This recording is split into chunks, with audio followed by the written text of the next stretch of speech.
পাহাড়ের আঁকাবাঁকা রাস্তায় ট্রেকিং করার মজাই আলাদা। আসলে 4 ঘন্টা ট্রেকিং করার পরে পুরোটাই হাঁপাই গেছি।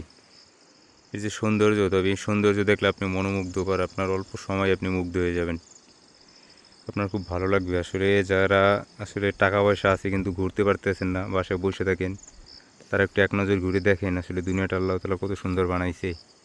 আসলে আপনার দেখলেই ভালো লাগবে। ডিপ্রেশন, হতাশা কিছুই আপনার ভিতরে কাজ করবে না।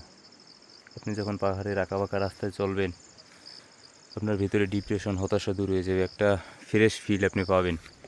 এক সাইড দিয়ে মেঘ উড়ে যায়, কোথাও বৃষ্টি পড়ে, আবার কোথাও রোদ, আবার কোথাও মেঘ। আসলে দেখলেই আপনার কাছে একটা অন্যরকম ভালো লাগা বা ফিল লাগা, একটা ভালো ফিল আপনার ভিতরে একটা কাজ করে, বলা যায় একটা গুড ফিল কাজ করবে আপনার ভিতরে। এখানে এরা জুম চাষ করে, আবার ধানও লাগায় পাহাড় অঞ্চলে। তবে প্রচুর কলা গাছ আছে পাহাড় অঞ্চলে,